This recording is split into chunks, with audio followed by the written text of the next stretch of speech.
nature in. This film is like a loyal friend. It says nothing, but always bears witness. The wind brushes past torn shoulders as he waters the plants. Sunlight filters through the leaves just as she stands there wiping her hands. And in those silent moments, you will understand. No. That some things can be fully told without words. The film doesn't need drama, because drama only wearies the hearts of those who have suffered. Those who have stayed silent, who were never asked, "Are you sad?" Need a slow rhythm to ease their burdened hearts. Those two people. Jack doesn't ask about Linda's past, nor does she tell, but through scenes of him resetting stones for the steps, and frames of her carefully placing bowls on a bamboo rack, we see that both are searching for themselves through each other. There's no scene that explicitly shows love. No one says, "I need you," or "I'll protect you." I wonder if Long has found But love every yet. gesture, like mending a tear, or leaving a sprig of I'm rosemary sure on Long the will kitchen find table, it. Don't worry. speaks louder than words. How about we go look for him? He didn't come to save. He came to be If we present. go looking now, where would we even start? And Linda. Not the kind of Where is he character you later? remember instantly. Long took Miss Lisa But you will back and carry didn't see us. Her with you. What if he goes For a looking long for time. us? Like the scent of hay, clinging to your sleeve after an afternoon in the garden. Soft, but unforgettable. This part ends with a seemingly ordinary scene. Linda sits on the porch, mending a straw hat. Jack passes by. She doesn't look up but still asks softly, "Did you sleep well today?" No one answers, but we see Jack pause for a long time. Because for people like them, a gentle question is enough to make them stay.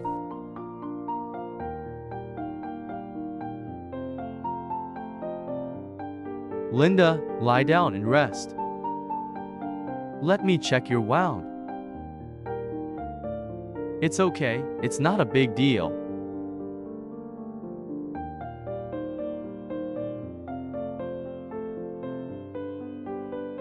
It's swollen. Just a little. Have they caught them? They took 2 thugs away.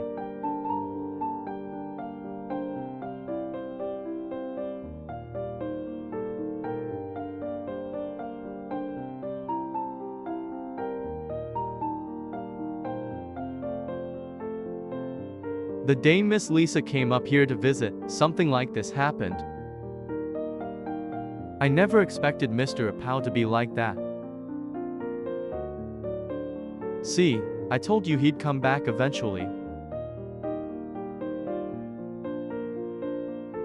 Luckily, Miss Lisa wasn't seriously injured. By the way, why do I still hear Linda calling her Miss Me? 2 names? Probably because up at the tent, Linda got used to calling her that.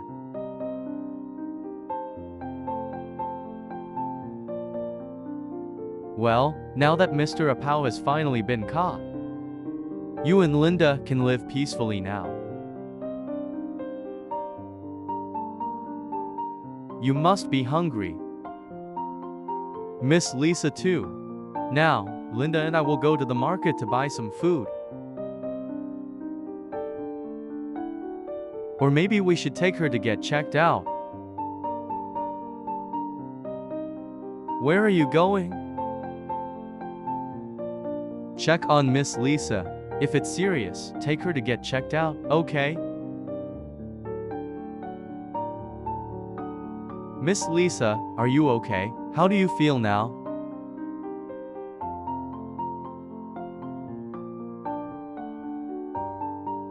Luckily, it's not too serious.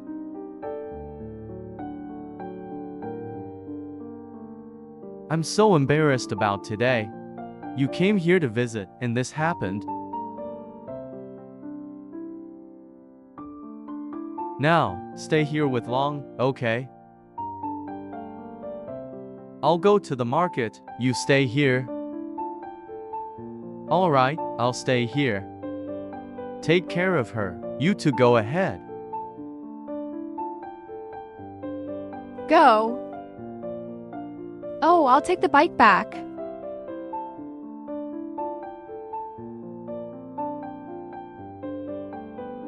Are you feeling better? Not yet.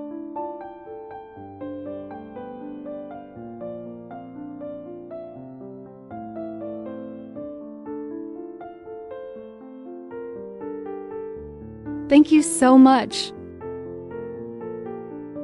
No problem. As long as you're okay, everyone feels more at ease. It's nothing. When Jack and Linda go to the market, I'll stay here and cook rice to wait for them. You just rest here, okay?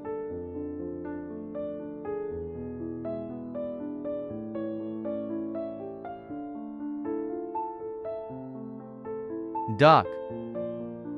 You to go quickly and come back early, okay?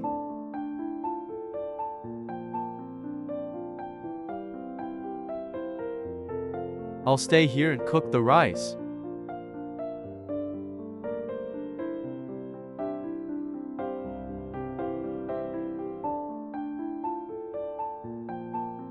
If you feel better, just stay here, okay? I'll go ahead and cook the rice. Or let me cook the rice. Do you know how to cook? With a stove like this. I'm not too confident, because I usually cook with a gas stove. Or an electric stove. But with this, you just light a fire and put it on. I think I can manage. You just stay here, okay? Have you ever stepped into a small kitchen and smelled warm firewood? The aroma of freshly brewed tea, and felt your heart suddenly calm? Where is it? Not because the kitchen reminds you of something specific, but because it feels like a place you've passed through in life, or in a dream. I remember my grandmother's kitchen with its clay stove, a few chipped porcelain cups, and a small window always left open. Watching this part of the film, I felt as if I had stepped back into that place.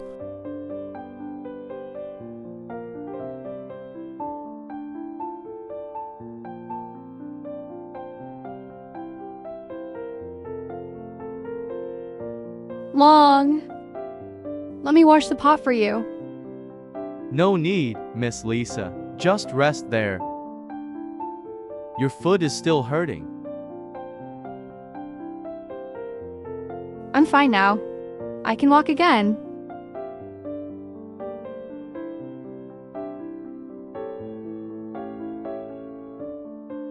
No need, just rest. Just rest. Is your foot better?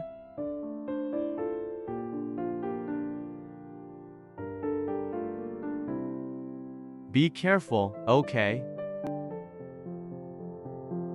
Linda, no longer a stranger, lives in the slow rhythm of the day. In the morning, she brews tea, washes rice, and lights the fire. Jack usually wakes up earlier. He's not used to mornings without an alarm or the sound of car horns, but he's learning to listen quietly to the sound of boiling water, watching the curling smoke and smiling when he sees Linda wrapping sticky rice with her left hand. One day, while Linda is peeling a pumpkin, Jack rummages through an old drawer and finds a notebook. Its cover faded, The spine is worn. He doesn't open it. Just places it on the table, intending to ask. But Linda's look, when she sees the notebook, makes him pause. She doesn't hide, but she's not ready to tell. At lunch that day, Jack eats less than usual. He doesn't complain about the food, just stays silent. Linda doesn't ask. But I, the viewer, understand that something in that kitchen is starting to waver.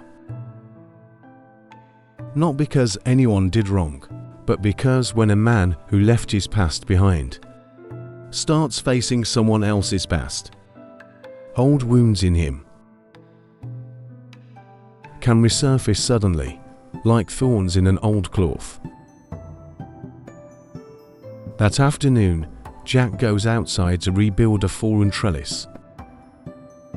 Linda sits inside, holding the notebook.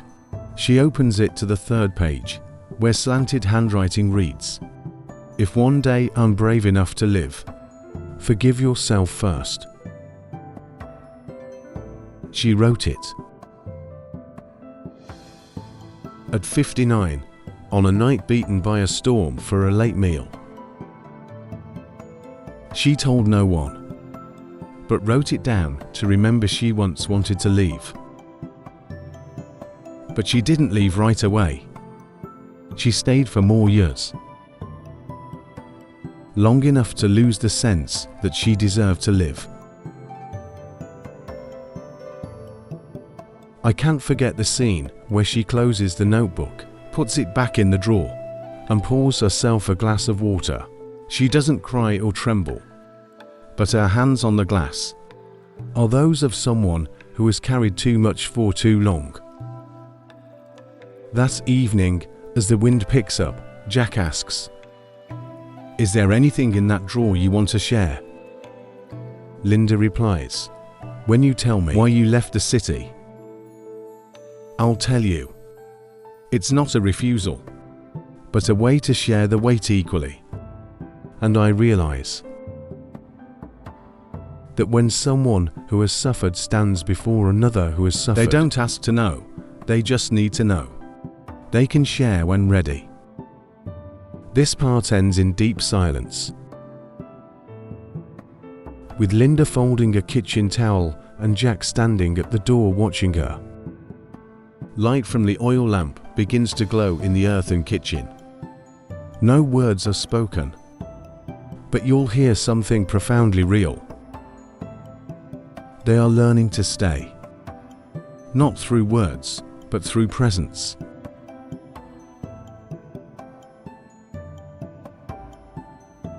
Have you ever caught someone's gaze?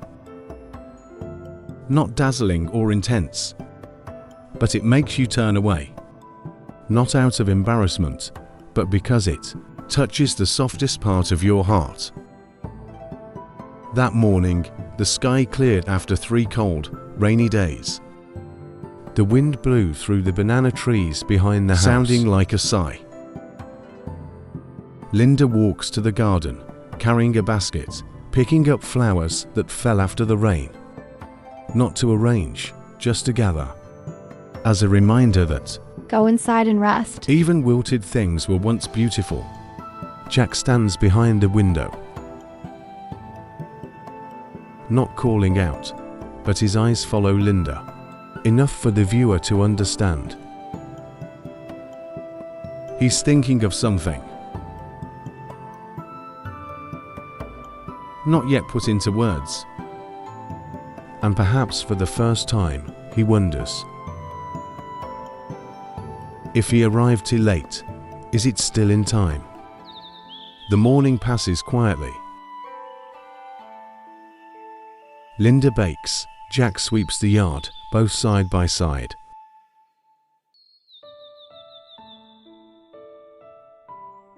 Come out here, sit down. I'll go keep an eye on things. Come out here and sit.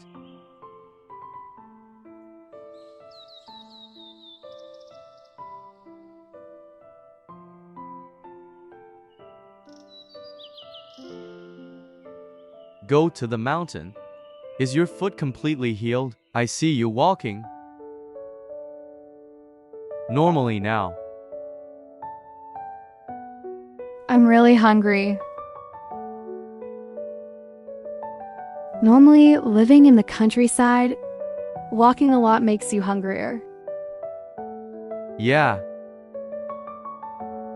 Because I saw earlier, you were still limping a bit. But after walking for a while, you got better. I'm surprised. I'm used to it. When I was a kid, I got injured too.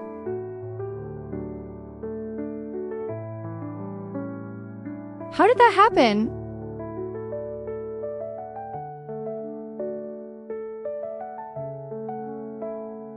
Lisa, did you grow up alone?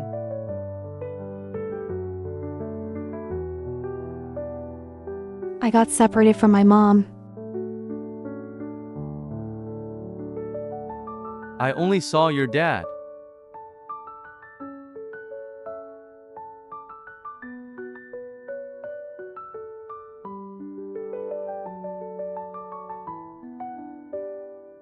Together. Yet like two streams not yet merged.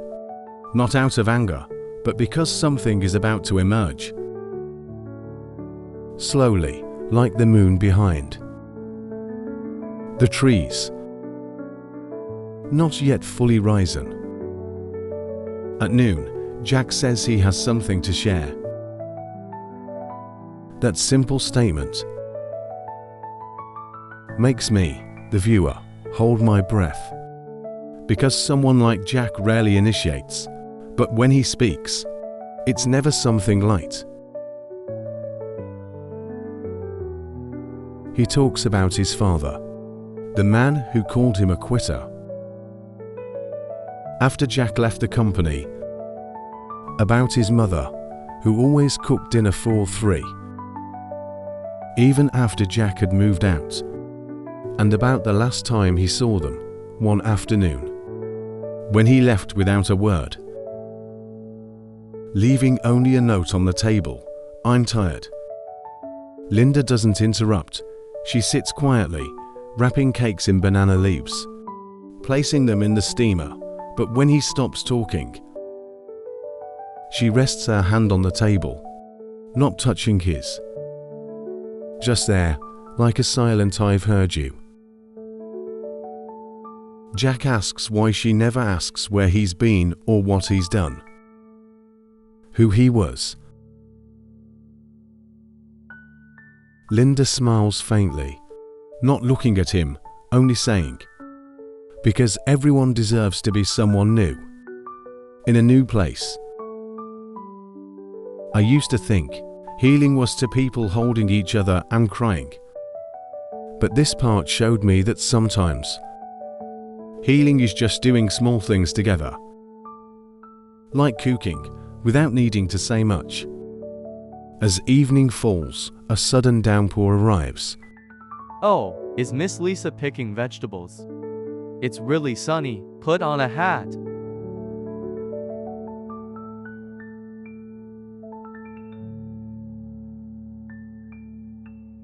This Is part this the has hat no we should major use? events, but I believe anyone who has loved or feared, who has wanted to run but stayed for someone, will find this the deepest segment. Because nothing is more frightening than standing before something beautiful and still doubting whether you deserve it.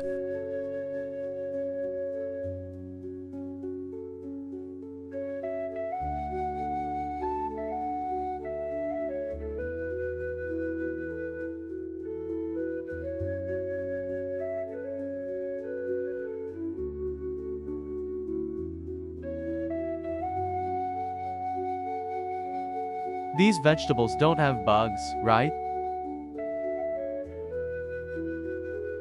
Look at this curly thing. I thought it was a bug. This is called dill. It tastes great.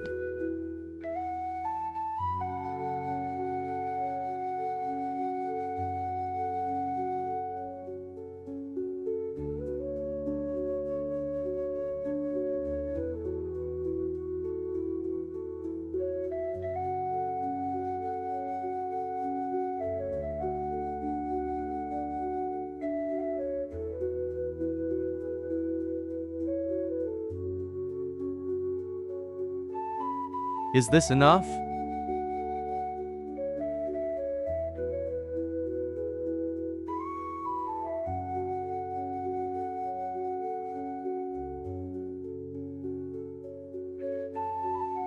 There are more, but I guess I'll just take this degree.